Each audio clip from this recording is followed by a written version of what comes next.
Well, everyone, Democrats have retained control of the Senate. I don't know if that's really official, but we're not a real news program, so I'm just going to call it.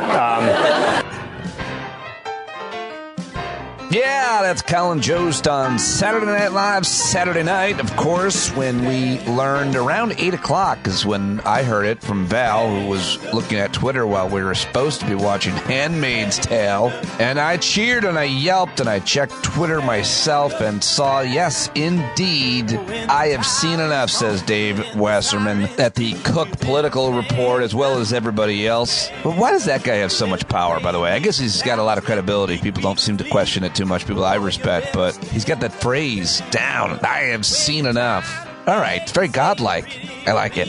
It's funny. I have seen enough. I wonder if he says that like to his kids. I don't know if he has any kids, but just says, that is it. I have seen enough. And his kids are like, shut up, Dad. Okay, well, I've got an awesome show for you today. Both Maura, Quint, and Michael Cohen joined me, and both conversations were really interesting, enlightening, and Maura has me just cracking up very hard, as always. I'm talking to you here at the very early morning hours of Monday, November 14th, the last week before Thanksgiving. I'll be performing in Syracuse with J.L. Cohen the night before Thanksgiving, because I'm headed home to my family, and there's a great comedy club there, and he booked himself as the headliner, and then I said, hey, I'm going to be up there. Let me jump on the show with you, and we'll get even more people out. So, Funny Bone, Syracuse, New York, November 23rd, JL and I. And a busy week for me. I'm meeting up with a few listeners tonight here nearby where I live. Megan, Therese, and Cassie is in from Las Vegas with her daughters. Tomorrow night, I am hosting the auction at a really great fundraiser, thanks to my friend Nick DiFabrizio. Organization is called ALIMA, the Alliance for International Medical Action. ALIMA is the African Medical Alliance connecting national NGOs and international research institutes, and has treated more than 10 million people in 14 countries around the world, mainly in Africa. Very excited to be at that fundraiser and work on the auction. This weekend, I'll be part of the 19th Annual Arab American Comedy Festival with Dino Bidala, Mayzoon Zaid, and many more at Gotham Comedy Club. And then back to Last Week Tonight on HBO with John Oliver on Saturday. And next week, I'm getting my annual physical.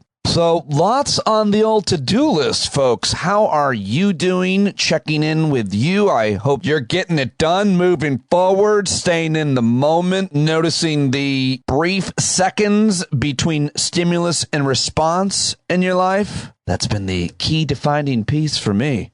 I hope you're getting outside. Send me your vitamin N. Take those nature pictures and send them to me, and then I include one in the subscriber email every morning, so send them over, standupwithpete@gmail.com, and sign up if you're not a subscriber right now at standupwithpete.com or patreon.com/standup. Lots going on in the world, in the news. Obviously, we're still examining and trying to understand the results of the midterm elections. Here in the United States of America, the 2022 United Nations Climate Change Conference, or Conference of the Parties of the UNFCCC, more commonly referred to as COP27, continues into its second week. It's being held in Egypt, and I'm definitely going to get somebody on this week to recap what has happened in the first week. Let me know if you've got any guests in mind, by the way, any reporters on the ground, any analysts that you like, listen to, or respect.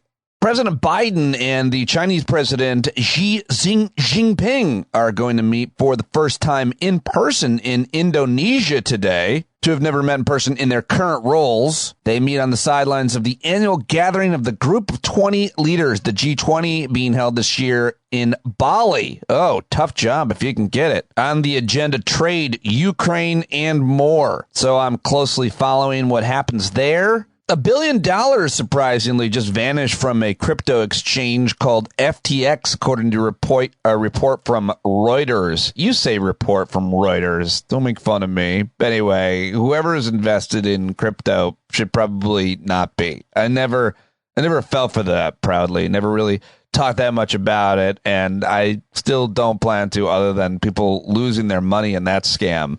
And over the weekend, Ukraine celebrated a huge victory in the city of Kherson as Russians fled, and Ukrainian soldiers, these images and videos have been just amazing. They describe the mood there as euphoric as the citizens of the freed city welcomed their heroes onto their streets. People seen gathering in Central Square after months in which dissidents were reportedly taken away and tortured by the Russians. So a jubilant and triumphant atmosphere there, and something to be happy about for the moment. And just for the moment, don't stay there too long, because the former guy is going to announce that he wants to be the future guy. Again, this is the third time he'll be running for president. That announcement is scheduled to come Tuesday, but does anybody like him anymore is the question. Have they moved on? Well, let's get to some sound for you from the Sunday shows, including ABC News with David Muir, where Mike Pence bravely appeared, even though really nobody likes him or has any respect for him. A lot of people think he's kind of creepy, but that didn't stop him from so courageously waiting 2 years to see how Trump's candidates did in the midterms, and then got the permission from all the big donors to finally say this to ABC's David Muir, which includes a 10-second pause because he thought it out. He knew exactly how he was going to play this, and he performed it exactly how I wanted to. Forced, creepy, and way too late, and not in front of the January 6th committee. Members were barricaded inside the House chamber. Mm-hmm. And in the middle of it all, you can see that the president has tweeted. 2:24 p.m., the president tweets, Mike Pence didn't have the courage to do what should have been done. Now, just sits there. He's just sitting there moving his foot.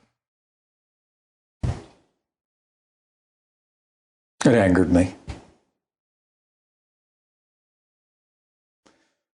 But I turned to my daughter, who was standing nearby, and I said, it doesn't take courage to break the law. It takes courage to uphold the law. I mean, the president's words were reckless. It was clear he decided to be part of the problem. Oh, my gosh. How many times do you think he said that in front of the mirror?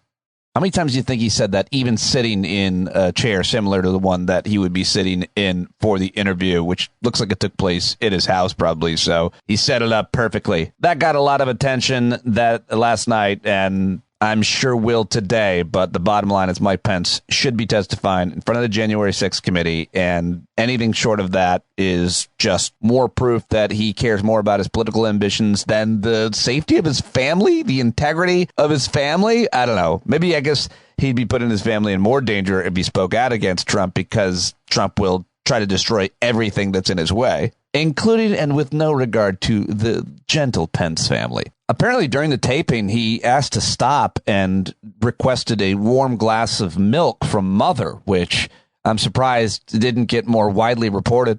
Now let's head over to CBS News, where Margaret Brennan on Face the Nation had Congressman Jamie Raskin of the January 6th committee on, where he noted that Republicans had an opportunity to convict Trump after his second impeachment and prevent him from running for office, but they didn't, and now he's going to destroy their party. How they didn't know that at the time seemed unthinkable, because why wouldn't Republicans gratefully accept the off-ramp they were being offered, said Joyce Vance on Twitter. How did they not realize that everything Trump touches dies? This was after the insurrection. Anyway, Margaret Brennan on CBS News with Jamie Raskin. Former President Trump basically is going to defy the subpoena you issued. He's planning to announce he's running for the presidency on Tuesday. Is the prime achievement of the January 6th committee simply going to be this written report? You're not appearing to stop him from running. Well, in a democracy, the people have the right to the truth. And what we withstood was a systematic assault on democratic institutions in an attempt to overthrow a presidential election. So we have set forth the truth in a series of hearings, and we're going to set forth the truth in our final report, along with a set of legislative recommendations about what we need to do to fortify American democracy against coups, insurrections, electoral sabotage, and political violence with domestic violent extremist groups involved. So we're going to put all of that out there. Look, when I was over in the Senate with the impeachment team, I told the Republicans there that this was our opportunity to deal with the problem of Donald Trump, who had committed high crimes and misdemeanors against the people of the United States. And they needed to act on behalf of the country and the Constitution. But if they didn't, he would become their problem. And at this point, Donald Trump is the problem of the Republican Party, and he may destroy their party. How come we never talk about Jamie Raskin for president? I'm sure there's plenty of reasons that people see that he doesn't have a lane. I don't know. He's too progressive. He's Jewish. He's a white male, a white straight male, which is hard to win on the ticket. Well, maybe it's not. What do you think? I don't know. Do you think there'll be another white straight male on the ticket for Democrats for president? Well, here's a white straight male. He is the governor of Maryland. He's on his way out because our friend Wes Moore is on his way in, which is very exciting. But Larry Hogan on CNN with Dana Bash talking about the former disgraced president is going to announce again tomorrow. Former President Trump is teasing a very big announcement on Tuesday night. Huge. He could announce his 2024 bid to run for president again. What do you think will happen if he does? Well, there's no question he's still the 800-pound gorilla, and it's still a battle. It's going to continue for the next 2 years. I would just say that we're 2 years out from the next election, and we're just trying to, the dust is settling from this one. I think it'd be a mistake. As I mentioned, Trump's cost us the last 3 elections, and I don't want to see it happen a fourth time. Could he cost, if he does announce, could he cost Republicans the runoff in Georgia? No question about that. I mean, it's not as consequential now. We still would like to win Georgia, but we're not going to win back the Senate as a result, and that's Donald Trump's fault.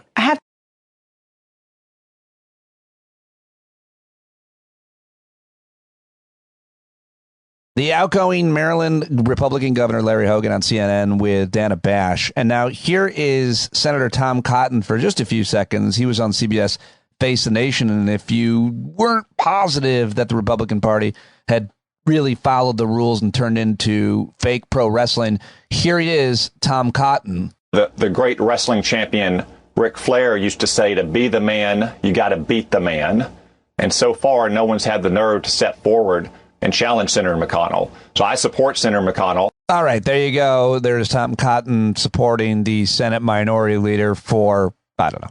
Okay, well, speaking of the Senate, we heard from the Majority Leader who ran to a microphone as soon as the Senate was announced that Catherine Cortez Masto would win in Nevada and he would remain the Majority Leader. Here he is. Because the American people turned out to elect Democrats in the Senate, there's now a firewall against the nationwide abortion ban threat that so many Republicans have talked about. So we got a lot done, and we'll do a lot more for the American people. But finally, and maybe most important of all, the American people soundly rejected, the anti-democratic, authoritarian, nasty, and divisive direction the MAGA Republicans wanted to take our country in. From the days of the big lie, which was pushed by so many, to the threats of violence and even violence itself against poll workers, election officials, and electoral processes. And of course, the violence on January 6th. All of that bothered the American people. And another thing that bothered them just as much. Too many of the Republican leaders went along with that, didn't rebut that violence, and some of them even aided and abetted the words of negativity and other things. And when I talk about violence, I mean violent language. I mean violence against other people. Where was the condemnation from the Republican leaders so often missing from so many of them? That bothered the American people. All right, Chuck Schumer seemingly forgetting where he was in his speech that he didn't rehearse nearly enough for. He got that news that the Nevada Senate results were in, and he ran downstairs in his apartment building and gave that press conference, it would seem.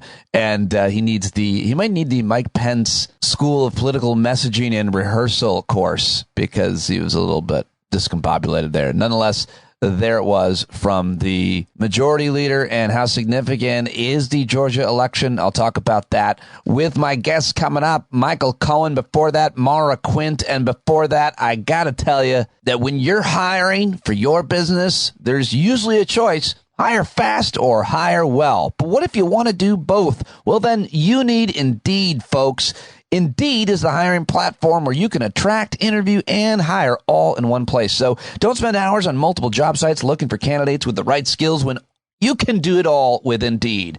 Find top talent fast with Indeed's suite of powerful hiring tools like Indeed Instant Match, assessments, and virtual interviews. And if you hate waiting like me, Indeed's U.S. data shows over 80% of Indeed employers find quality candidates whose resume on Indeed matches their job description the moment they sponsor a job. Lots of listeners have taken advantage of Indeed and found jobs or found great candidates for their firms. You should too, because Indeed knows when you're growing your own business, you have to make every dollar count. That's why with Indeed, you only pay for quality applications that match your must-have job requirements. In the minute I'm talking to you, 16 hires were made on Indeed, according to Indeed worldwide data. When you sponsor an Indeed post in the U.S., you're 3 times more likely to get a hire, according to Indeed data. And the right candidate is doing everything they can to find you. And if you use Indeed, you can be sure you're doing everything you can to find them too. You need a hire? You need Indeed. Visit Indeed.com/standup to start hiring now. Just go to Indeed.com/standup. Indeed.com/standup. Terms and conditions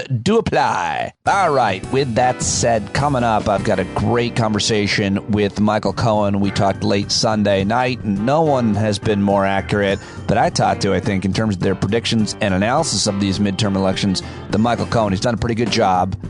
And we have a great conversation about all of his takes that you can find at truthandcons.com. But first, a wild, fun, hilarious, and thoughtful conversation with Maura Quint, who I talk to most Sundays. We call it Maura Mondays because, of course, it posts here on Monday. She is the campaign chair over at Americans for Tax Fairness. She is the co-founder of Tax March, Tax the Rich. She is a hilarious writer and analyst, huge on Twitter, at Behind Your Back, and she is here.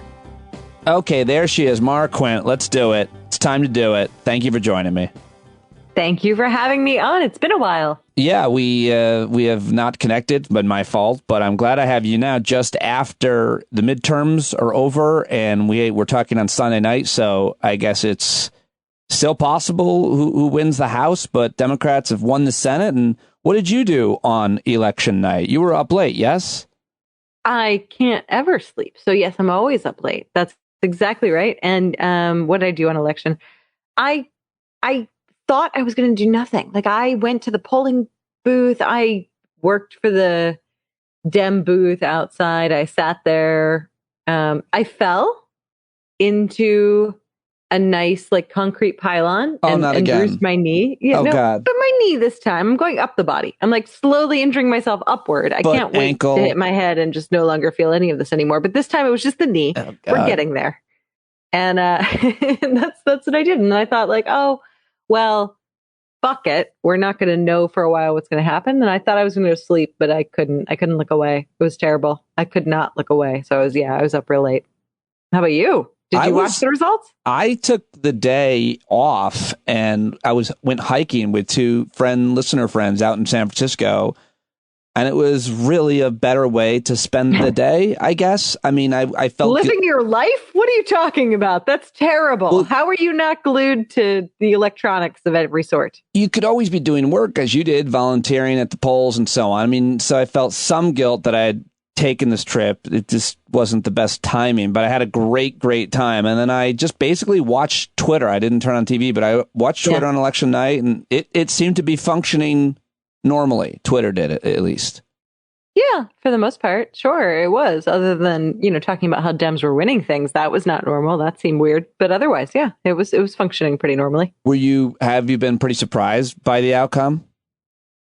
Oh, that's tricky. So I was in the world of talking to people who were very obsessed with prognosticating. And I was getting told over and over and over, there's no hope. There's no hope. Prepare yourself. The Republicans are going to sweep. Like, that's that. And I remember, like, I had a meeting I would say like a week before.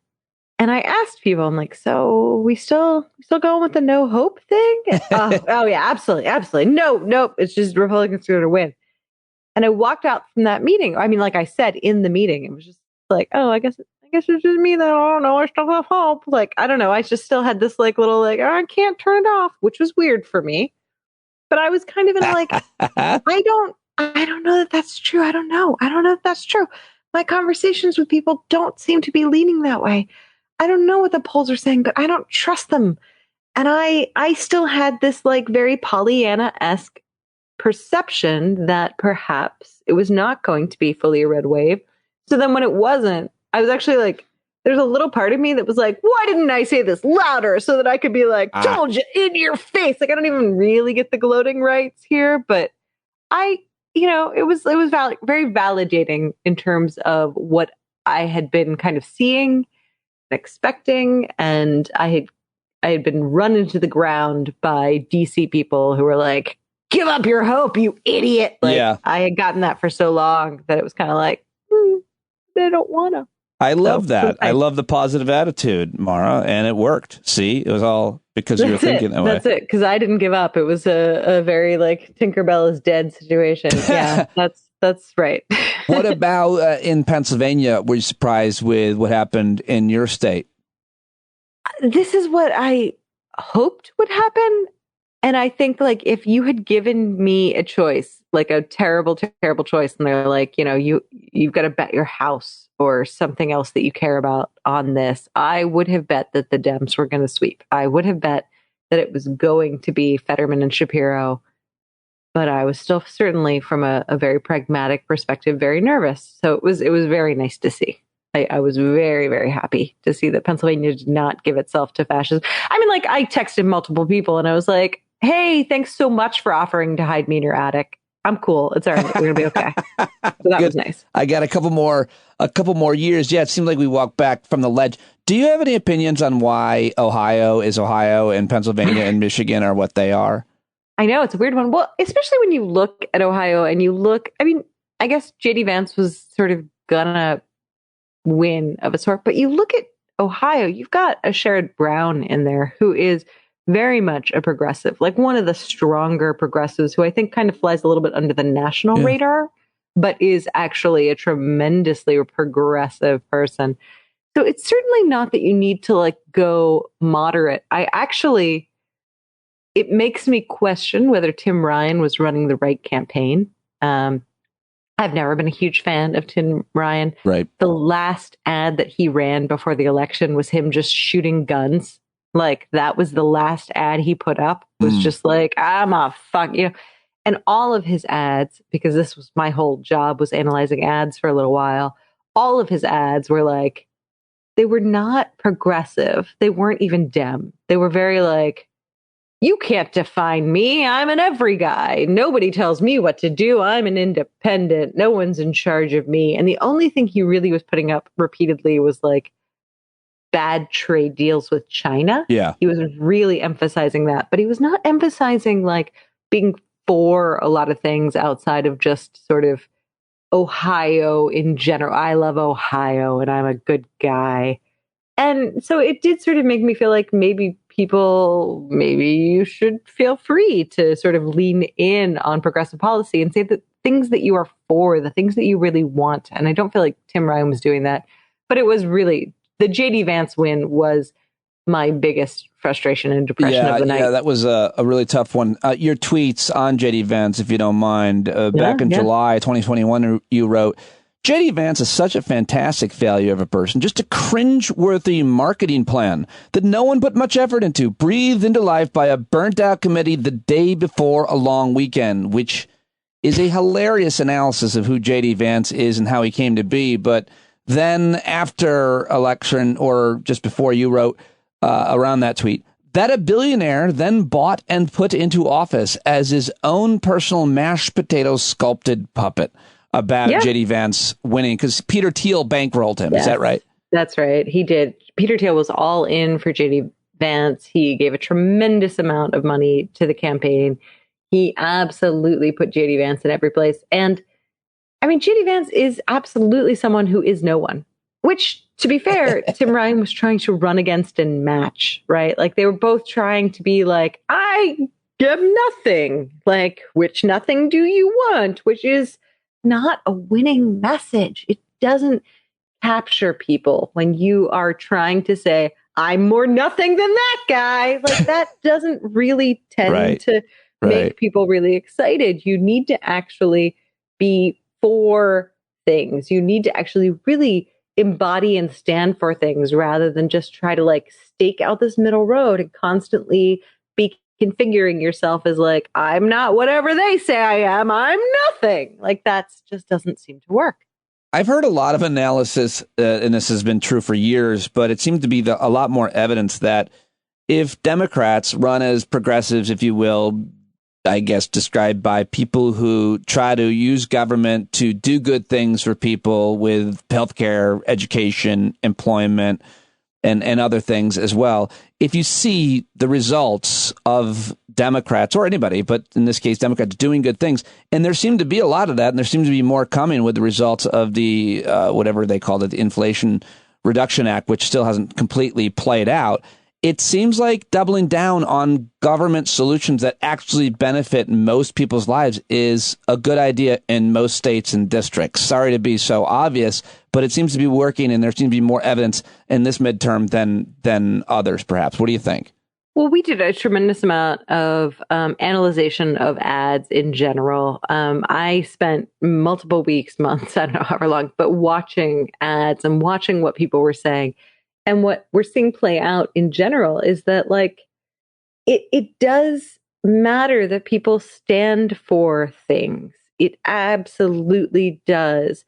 And it matters that the things that they stand for are not, I don't know, fucking crazy, which we saw a lot on the right, like really leaning into absolutely extremist sort of psycho viewpoints. We saw a lot of Democrats running on abortion, which became very much like, you know, at first we saw pundits saying, oh, well, that's going to carry them, the abortion issue. And then we saw it being dismissed as it's not going to matter. Right. And then when we looked at the electorate, we saw basically that, like, what is it? Gen Z showed up in like a crazy amount. They showed up for midterm elections, which they don't normally do. They showed up and they voted for Dems because Dems were talking to issues that mattered to them. We had student debt cancellation, we had abortion, and it turns out they don't tend to want to just say, well, I'm going to vote for the party that's saying Jesus should give tax cuts to billionaires for some reason, which, you know, that's great to see. That's fantastic. That's very like, that gives a little bit of hope to the whole deal. But all in all, like, I do think that one of the big takeaways here, because Republicans went time and time again, they ran on Democrats are going to raise your taxes. Democrats are bad on the economy. Democrats are the reason for inflation. They ran on that. They ran ad after ad after ad in every market on that. Crime. They definitely went crime. And the electorate didn't buy it. And to me, what that is saying is that Dems should feel emboldened to enact really strong policies on the economy and on crime. Like they should feel free to enact really strong policies on these particular issues, because the Republican attack machine did not have the effectiveness that it wanted. People did not go, oh, right. Yeah, they know what they're talking about. They didn't. They rejected it out of hand. They went like, well, fuck that. So Dems should know. I mean, like, and I will say too, I tweeted this out, so people may have seen it, but I had a whole conversation working at the polls. The guy in charge of Republicans of my county came over and he just wanted to talk through what he thought were the issues. He wanted to chat with me for a while. All right. Yeah. Oh, he was very big on it. He wanted to, like, you know, we're just people. Let's find common ground. Okay, that's cool. It was interesting. Single guy? He didn't ask me on a date. I mean, there was nothing there. I mean, I'm just sorry for being sexist and not saying he's just a cool guy that want to talk politics. Good for him. Go ahead. I'm sure he was talking about boobs. I don't know what his deal was. You saw him. Did you see him look at your breast? I didn't note that. I didn't track it down. But you know what? All right. All right, we're being fair to him, but what were his points? he wanted to find a common space. He was telling me Oz was going to win. Okay. He absolutely believed Oz was going to win. He actually put a little seed of doubt in my head. He's the first person who put a little seed of doubt in my head because he was just like, I watched the debate and I think Fetterman did a disservice to your party. He's not all there. He can't speak, which, there's a whole other question. The debate was not a great thing for Fetterman in terms of visibility. He was fine, but I could understand why someone might walk away with this guy's viewpoint. And that made me kind of go like, fuck. Right. But then, we started talking and stuff too. And he was like, I asked him if he liked Mastriano and who was running against Shapiro for governor. And he was an insurrectionist and was at the insurrection. He didn't love the insurrection stuff, but he didn't even really go there. He was like, I think he's to the side. I don't actually think that the state should intervene in abortion, which I was like, oh, okay. All right, great. Okay. That's interesting. But then he was like, the other thing, and he just launched in. He's like, I don't like how the government keeps giving money to these massive corporations. He said, if I had a business, it was just me, and my business was failing, they wouldn't step in to give me massive amounts of handouts. But they're stepping in for these, billionaire-run corporations and giving them handouts. I'm just sitting there and I'm like, you're talking about the reason I'm sitting at this table instead of your table. Like, I'm on board, buddy, where we totally agree here. I think that is a place where we find a lot of connection. And in fact, when I go out into the world and people ask me, what do you do? And I live in I live in Pennsylvania, but I don't live in one of the cities that are very blue. I live in a very red to purplish, but red area. So when people say, what do you do? And I have to try and explain what I do for a living, I start with, I try to make billionaires pay their taxes because I know that that's going to be the most likely area that people are going to say, oh, yeah, good. I'm on board with that, no matter what their political ideology is. Yeah, that's interesting. I'd love to have like a mashup edited of people's responses to that. It's almost, in fact, like 99%. Like, oh, good. Yeah, that's good. That's cool. Those guys should. Like, it gets an instant kind of like, oh, yeah, right, good. People like that. They're on board with it. And so that's where I feel like Democrats now should feel that they absolutely have a mandate to really pursue these types of policy. They should absolutely be lining up behind the billionaires minimum income tax because people generally approve of that. They want to see something like that happen. They recognize that there is this extreme disparity with what billionaires are getting away with and what the rest of us are doing. And they want to see that fixed. You know what I just retweeted because I thought I'd retweeted it, but I didn't. What? Is your tweet saying, I just did it as we're talking. Do you want to take some time to Should I go check on Twitter? Should I leave this conversation? The honor of my retweet? No, I wrote, you wrote, I just shared this. I simply propose that we as a society change being called the richest person in the world from an honor to something to be grossly ashamed of. And it's like, I love that. I love that idea. I love that concept. I was thinking about it because I'm in a group chat with a bunch of friends from high school, a couple who listen to the show, and they always talk about my one buddy, Matt, as being the most successful because he's clearly made the most money of all of us. And even Matt would say, what are you doing right now? How's it going? Matt is married happily. Okay. But no, that's fine. I'm sorry. Did you think something else was happening here? I'm happy for him. Matt and your wife, Mrs. Matt. I don't have more information than that. You'd be the first one to admit that I am, of course, the most successful one if you define success by any other measure. No, I mean, like any number of ways to measure success is, but the idea that it's just the more money you have, the more successful you are has always irked the shit out of me. Oh, yeah, no, it's incredibly frustrating. I think it's a ridiculous standard of how we view society. I think it should be by work-life balance. How's your work-life balance? Amazing. Wow, you're the richest person I know. Well, I mean, it's just that, but like, just how is your happiness, right? Like, sure. how is your sense of self and your joy? Like, where are those? Because if you're nailing that, then what the fuck else do you need? Yeah, I think I'd be upper middle class by that measure. I would be impoverished, but it seems great. Like I'm working towards it. You would be rich and poor. I would have the stock market of my emotional health would have some real extremes. There are a lot of crashes. Hey, since we're getting into just quickly the idea of emotions, how do you feel about daylight savings? It gets dark around 4:30 in the Northeast here. The darkest day of the year, the shortest day of the year in mid-December. I think about it. I brace for it. I write about it a little bit, maybe even listen to some music, some poetry dedicated to this time of year. I'm really getting into it because I feel like it really can have it will put a damper on things. How do you deal with it? Do you notice it? Do you care? Is it stupid to talk about? Yeah, I'm not a farmer. I don't know why it's there. It doesn't make any sense to me at all. And I like mornings. Like, okay, great. That's nice to have a little bit of sun in the morning. But at the same time, it's not, because all it's doing is like creating this day that is so extreme where it's just like, wake the fuck up. That's what the sun starts with. Wake the fuck up and get your fucking ass to work, and then go to work, and then fuck you. Like, that's it. That's what this whole daylight savings time is to me. It's just drink and sleep. Yeah, like you made it through a work day.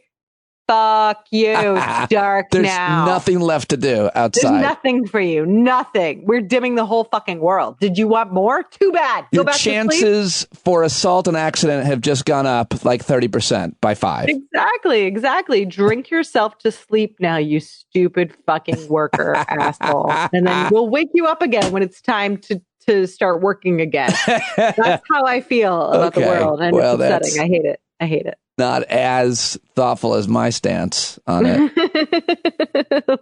Here's a little better. And finally, I want to ask you about Twitter. What has changed? You're a big Twitter star.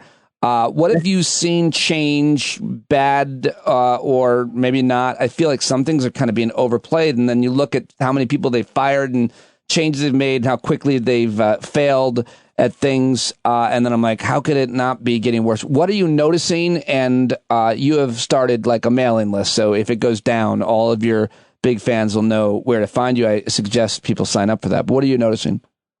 Well, it is, first of all, can we get rid of the idea that you need to know what you're doing before you do something? Like, there are so many people in the world who are just like, I'm not going to take on this project because I don't think I have quite enough knowledge. Especially like, look, my world is fucking taxes and econ. And people still go through the world being like, I don't really know. I'm not sure if I understand tax policy. I can't speak on this. We literally have a fucking billionaire who's just like, I don't know. Like, he's just like, literally like, let's just throw it at the wall and see what sticks. And then he's doing it in real time. You wrote Elon's strategy for Twitter seems to be lay out a series of rakes, put on a blindfold, and run across the lawn. It's insane because like it's affecting us as we use it. Like, he's not even like really like, here's an idea. I'm going to play it. Like, I'm going to overly confidently execute this idea. Now, let's say you were just a fucking idiot and you just wanted to create sort of whatever stupid idea you had. You'd still have like a couple of days of just like, all right, I'm going to talk to the team. I'm going to make them do it. And they might come to you and be like, this is stupid. You shouldn't do that. And you could be your idiot, asshole, baby king self and be like, no, I don't. We're doing it. You're doing it. Blah, blah, blah. Like, I rule with an iron fist. Like, but it would still like take a couple of days, and it would be like, there would still be like a strategy, and the whole fucking marketing team would have to be like, God damn it.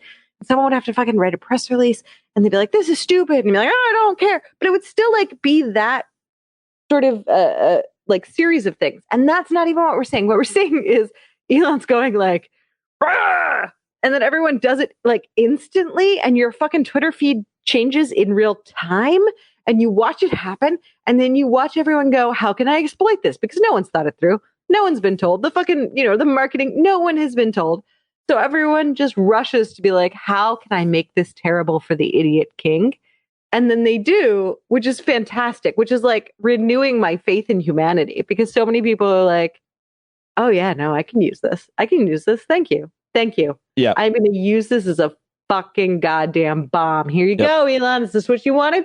And I love that. That has been wonderful to see. It's great to see what we can accomplish when you give us the power of just shit posting and hatred towards a shared goal. And I mean, like Twitter has tanked Eli Lilly's stock for a couple of days. Like, that's beautiful. That's amazing. Do you know what I'm talking about? You look confused. Why did Eli Lilly stay? Why is their stock connected to Twitter? So Elon went with this whole like everyone can buy a blue check, and I'm gonna literally fire anyone who can like fucking check in on these things. So someone started an Eli Lilly account that was close enough that it looked real. They bought the check mark so it looked official, and they said insulin is free now, which is amazing, as it should be. And Eli Lilly stock fucking plummeted. They are a pharmaceutical company that makes insulin. Someone impersonated them. And I saw a whole bunch of, and that's what you're referring to, the people getting together and breaking these stupid rules or using the rules to. And trashed the stock market and trashed a fucking terrible. Well, that's what everybody warned about. That's what everybody said. If you do this, people will impersonate individuals and companies, and they could do any number of things. And they did it, and it was bad, as predicted. I mean, bad. I think it's great. But yes, they did it. They did it, and it affected far more than $8 of your money should affect.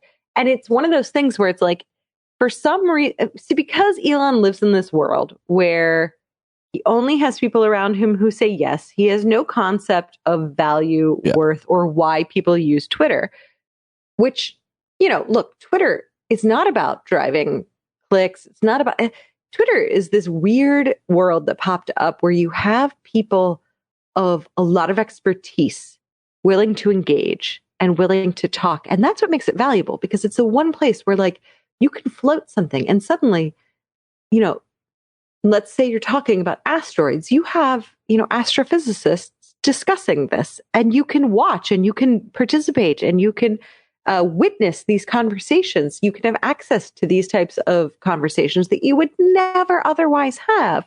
That is a rare, rare thing. And, whatever it is, and it happens across the board. You can say, here's what I think of Kurosawa films, and you have filmmakers, you have film historians, you have art history individuals who are sitting there going, you know what? Here's why this works. Here's why this doesn't work. And they're engaging in real time about interesting opinions. And that is utterly fascinating. And Elon's goal seems to be, what if I took all of the reasons that people are on Twitter and I just like pissed them off and I just made them want to leave? But then I charged everyone who was left. Like that's gonna...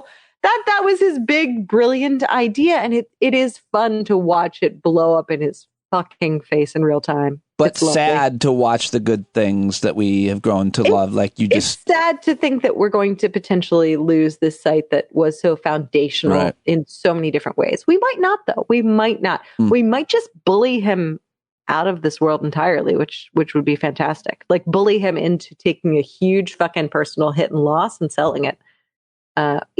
That'd be great. It'd be a win for bullying. As a childhood victim of bullying, I fully support this effort. Well, I hope you're right. And I support it as well, because whatever it takes to get this guy, I mean, it's incessant. It's been crazy how much we've had to hear about him. Amazing to spend $40-odd billion to purchase a place where everyone can dunk on you every day. It's such a great point. It really is. What a weird, exactly. It's amazing. I mean, like, it's like, here's all the money in the world. Kick me in the balls every second. That's what I want. And, he could have just done that. There are people who would have paid, like, he could have paid them a much smaller amount of money to just do that in person. I'm not sure why he needed to do it on such a global scale, but, okay. Everyone's got their kinks. Awesome. Great stuff as always on everything. I greatly appreciate you. Thanks, Pete. And there she goes, at Behind Your Back on Twitter. Go follow her, say hello, thank her for joining me. It never gets old. Maura Mondays, Maura Quint. So good. And now it's time to get to another very thoughtful, smart person who I love talking to, and did late Sunday night. I called him up.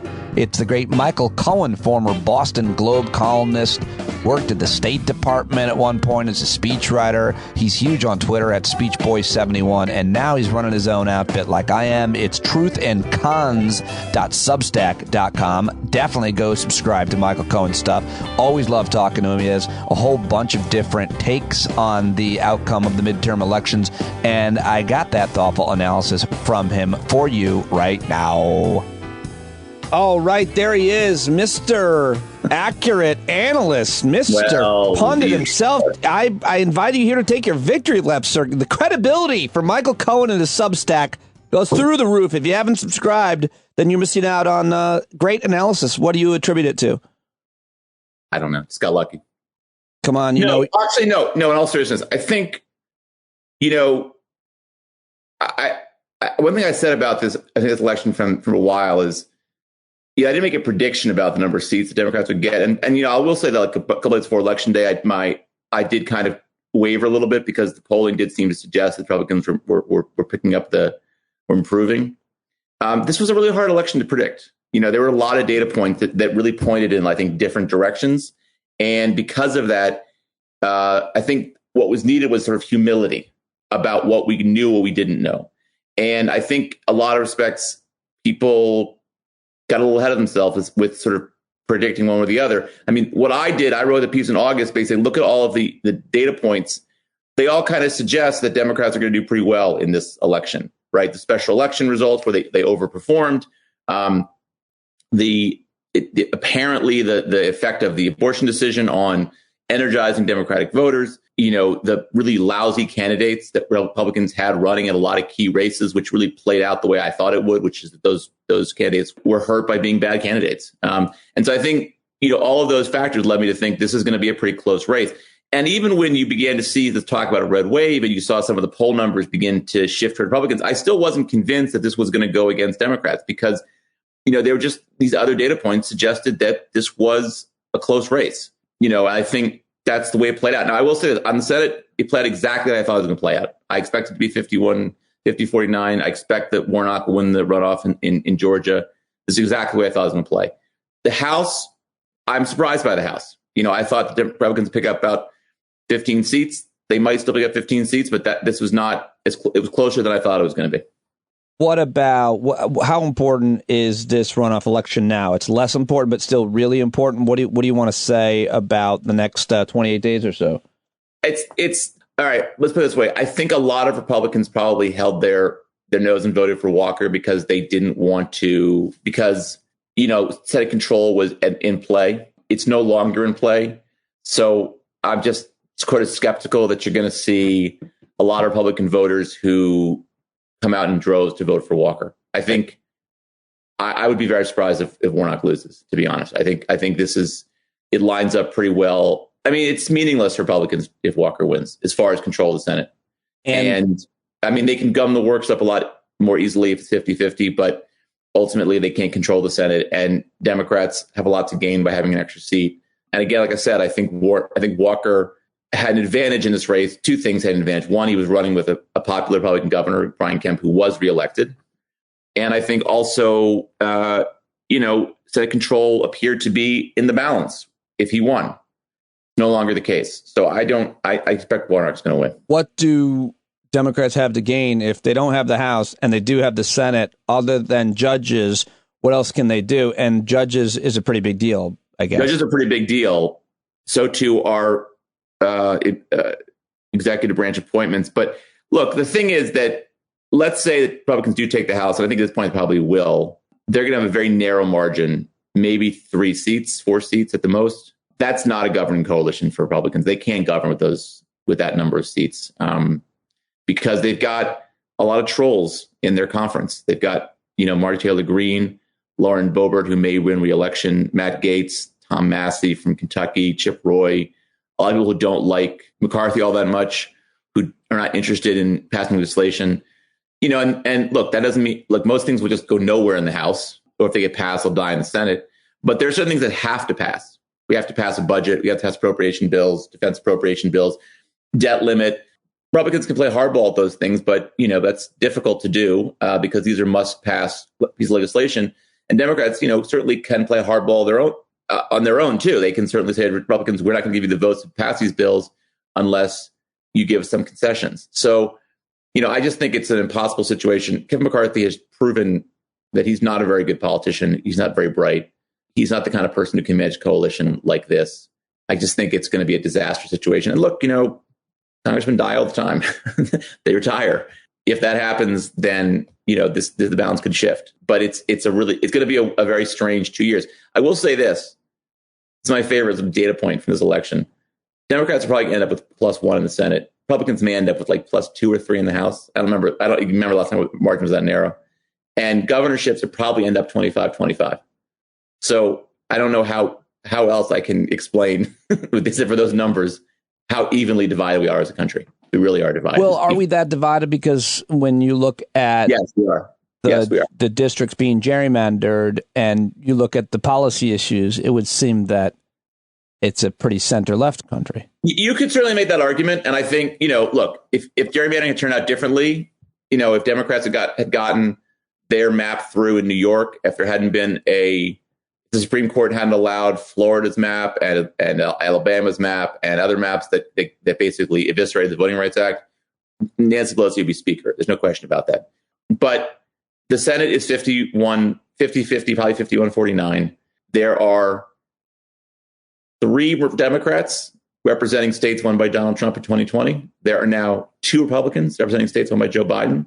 The states are very evenly divided. Governorships 25-25. You could argue that the country, if we had an actual democracy in America, in which the majority number of votes counted, not this federalized system that we have, you could argue this is a left country. We don't have that. Right. So I think in that sense, it contributes to the divisions. But even look, Republicans are probably going to win the popular House vote. They'll probably win by a few points.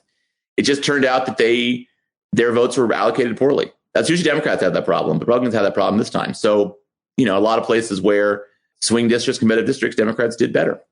Let's talk about a few places you wrote about you get 2 posts now on takeaways at your Substack. I have a lot of takeaways. Yeah, you got a lot of takeaways, really interesting takeaways. Let me just go to Florida. What do you want to say about Florida, Michael? What do we need to know about what happened there and what kind of state that is? Speaking of redistricting, and it's a bizarre state politically for a lot of different reasons. It's also a very diverse state. But what do you want to say? It's a red state, and I think, but it's not actually. It's oddly enough, Republicans did better in Florida than they did in Texas. I mean, DeSantis did better than Abbott did, not by a lot, but by 6-7 points. He won by like 16 or 17 points. He won by a huge margin. I think Florida is a unicorn in the sense that in 2018, Democrats really did well in a lot of races. They lost this governorship and the Senate in Florida. They lost this time, even though they won pretty much across the board everywhere else, for the most part. 2020, obviously, Donald Trump won in Florida. I just think Florida is not, it's hard to draw conclusions from Florida. I think Florida is an unusual state. And as far as politically, its behavior is unusual. And I'm not sure that I would read a ton.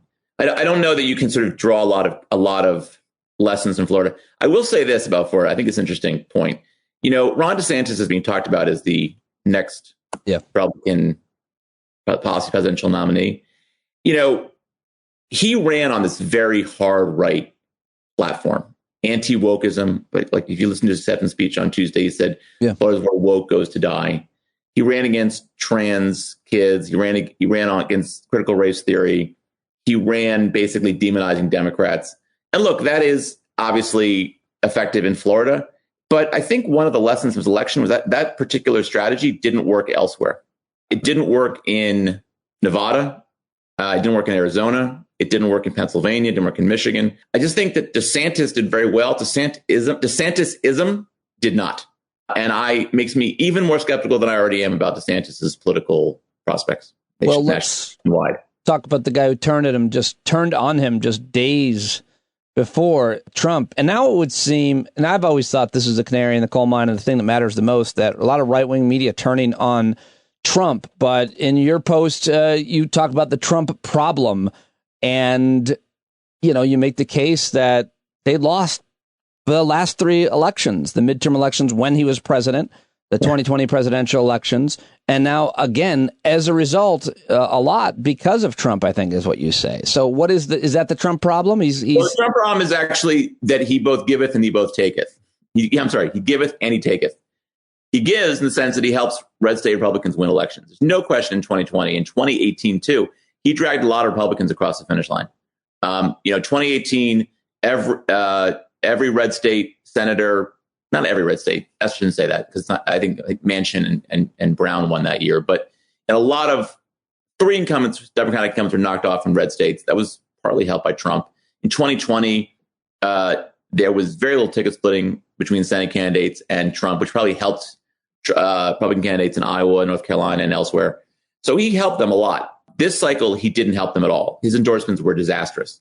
The problem is that he's going to announce a president in probably about, 48 hours or so, less than that, 36 hours maybe. And when he does, he's going to suck up all the oxygen in the room, and he can't, I don't think he can win a national election. I just don't. I think if he runs and he's the nominee in 2024, he'll lose. I feel pretty confident about that, actually. I don't make predictions too often. That's one I will make. I think his political ceiling will not allow him to win a national election again. The thing is, good luck, Republicans, getting him out of the way. Right. I mean, I just don't see it happening. I just think the lesson we could have learned from 2016 was that Republicans go after Trump, they usually lose because he's got a lot of support. You can criticize all you want Trump for all his terrible endorsements, but he didn't hold a gun to Republican voters' heads and tell them to vote for Blake Masters in Arizona or Kerry Lake or Doug Mastriano. They did this on their own, right? That's the candidates they want. And I just don't buy this notion that all of a sudden, because they did bad this time, they're going to turn against Trump. And the thing is, Trump doesn't give a shit about the Republican Party. He doesn't care one bit about the Republican Party. He cares about himself. And if Ron DeSantis beats him in a primary, he will burn that party to the ground rather than accept defeat. Yeah, I think the most likely thing is that he's going to burn them all to the ground, taking them all down with him. I predicted, because, I'm not much for predictions, but whenever I make them, they're always 100% correct. I predicted, unless you ask people who have heard them, I predicted that neither Donald Trump nor Ron DeSantis will be the nominee. And that is a bold prediction. Yeah, that I will not join you with. Guaranteed. If that happens, that would be a hell of a prediction. I don't think that's going to happen. Yeah, I also named who I thought would be, if you're interested, the nominee. Who? Former Attorney General Harvey Dent, now known as Two-Face. A cartoon villain, like someone we don't know. Probably, maybe. You know what? Actually, if I was making a prediction, who it would be? Thanos. I would kind of vote for Tim Scott at South Carolina. Really? I know it's crazy, but I think Tim Scott is actually the kind of person who could kind of unite different wings of the party. Interesting. All right. Well, let's stop. It's not going to happen this cycle. Let's stop making predictions. I had 2 more quick questions for you. First of all, it's called rat fucking, and it worked. Where were you? Were you pearl-clutching? Were you critical of the idea that Democrats were putting money towards crazy Republicans' campaigns in the primaries to help them win so that they would face weaker, crazier candidates and potentially win? No. I wrote a lot of pieces on this because it pissed the hell out of me. But Democrats basically went and supported Republican candidates who they thought they could win, that they could beat in November. Yeah. That was a smart strategy, and it worked. They beat every single nominee they beat. Kerry Lake is still unclear, but they beat everybody else. And the case that I always talk about is Peter Meyer. Meyer, can't even pronounce his name. Meyer's right, because he's the heir to that Meyer, store. The supermarket fortune. Yeah, exactly. So he, Republican congressman from Michigan, he voted to impeach Trump. Trump went after him. This guy named John Gibbs, who was a MAGA Republican, ran against him. Democrats basically did their part to help Gibbs get the nomination. He did.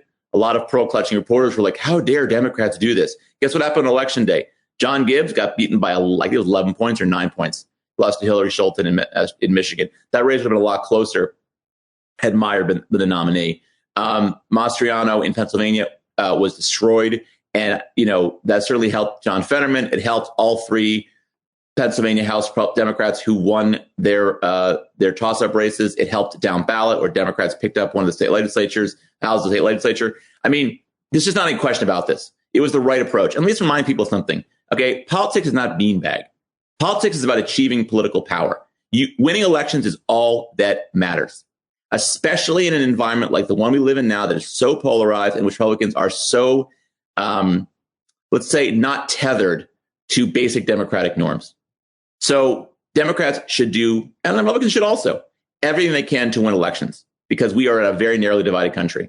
And they did it, and it was successful, and they have nothing to apologize for. And by the way, one more, in Washington State, Joe Kent, crazy MAGA Republican, badmouth vaccines, wanted to prosecute Anthony Fauci. Guess what happened on election day? He lost in upset. Guess who he beat? A Republican who, what's her name? Jamie Herrera Butler, who voted to impeach Trump. Democrats, again, boosted Kent, and it worked out well for them. That is the way you win in politics, and they played it brilliantly. And they shouldn't apologize for anything they did. You took issue with our friend Wajahat Ali's tweet where he said, a majority of white women yet again voted for Republican Party, the party that took away their rights and endorses hate and cruelty. White women got to step up and talk to their sisters. Only so much women of color can do. You want to stand up for the white women. Oh, give me a break with this argument. Honestly, it's really, I don't get it. I didn't know that was so controversial. Like 75% of white women voted for the Republican in Georgia. No, it's not that high. Not that high. In Georgia? It was 40. Well, one poll I saw, another was in Georgia. But bottom line is in 2018 and 2020 Democrats won the presidency in large part because of white women. That's why they won. People forget this fact. Joe Biden did worse among black voters and Hispanic voters than Hillary Clinton did. He did worse. But where he made up the ground was among suburban voters, especially women voters. Men also, but women voters too. 2018, women voters were crucial. Suburban women voters, crucial to winning the midterm elections. They're crucial this election too. I did a whole thread on this. If you look at like 2016, like in Michigan, I think Hillary Clinton like barely won white women college graduates. Gretchen Whitmer won them by like 20 points or something. I mean, it's a huge shift. And, look, I think it's one of the most important shifts in American politics is of white suburban voters, particularly white. I shouldn't say suburban. That's not right.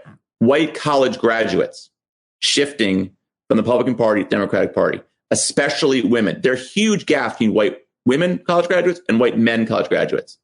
But that's the crucial demographic. So, look, if you want to sit here and badmouth white women, fine. But you're not helping your cause if you're a Democrat, because those are the people who are the reason why Democrats have won 3 straight elections, bottom line. And it's this kind of like weird, I don't know, like desire to like criticize white people, over and over again. And look, white people majority vote for Republican. Fine. The reality is that it's white women, white suburban voters and minority voters that represent the Democratic coalition and why Democrats keep winning elections in close states. That's why they're winning. So stop criticizing them. All right. I'll put you down for big supporter of white people. Got it. I'm just okay, loves fine. Elon Musk. Sure. You got it, buddy. That fucking guy. Anyway, sorry. I know I shouldn't be cursing, but Do you want to say anything about him before I let you go? He's obviously an idiot. I shouldn't. Do you see this? I don't know this thing today where like Ed Markey, senator from Massachusetts, complained about the fact that somebody imitated him on Twitter. Yeah, and complained to Musk, and Musk basically like shitposted him. Yeah, and the thing is like. Again, I'm not a business person. I don't know the day in business school when you learn that you're supposed to you're supposed to mock your customers for raising concerns about your product, which is basically what he does. He's an imbecile. He needs to stop tweeting. He's running Twitter into the ground. He's losing advertisers. He's pissing off users. I don't understand what he's doing. People say he wants to destroy Twitter, which I think is absurd. He'll spend $44 billion to throw it down the toilet, which is what he's doing. I think he just doesn't know what the hell he's doing. I think that's what it comes down to. I think that is a great summary of exactly what is happening, as well as the midterm elections. And this is why you should go subscribe to Michael's Substack, truthandcons.com. Thank you very much, my friend. Always great. A pleasure to be here. And, this was a fun election. I was fun talking to you about the last couple of months. Yeah, of course. Always love it. This was a different one. And so it made for a lot of interesting I only watched Twitter on election night, and I loved your tweets. I thought you were great on election night. It's one of my favorite nights of the year. I love election night. I took the whole day off pretty much, and I just sat back and watched, and it was pretty wonderful. It was great. All right, bud. Thank you very much. My pleasure. There he goes, Michael Cohen, everybody. And that is today's episode of Stand Up. Just over an hour, just the way I like it. Do you like it? Do you want more? Do you want less? I want your feedback. standuppapete@gmail.com. Thank you to Maura, Quint. Thank you to Michael Cohen. Thank you to John Carroll for this song, and thank you to every single person who subscribes to the show, because I can't do it without your paid subscription. If you haven't signed up, now is the time. Today is your day. standuppatpete.com right now. Patreon.com/Pete Dominic. Either one will take you to find out how to get a paid subscription. Then you can join us and be a part of our community and hang out with us on Thursday nights and be a part of the Discord chat 24/7 and get the daily email and just all kinds of other resources, specifically friendships. Yeah, make friends. I'm going to go out and see some of you tonight here near me. Looking forward to seeing Megan and Therese and Cassie and her daughters and whoever else wants to come. And I'll talk to you tomorrow and every weekday right here on Stand Up. Be the change you want to see in the world. I'll talk to you later. Bye-bye.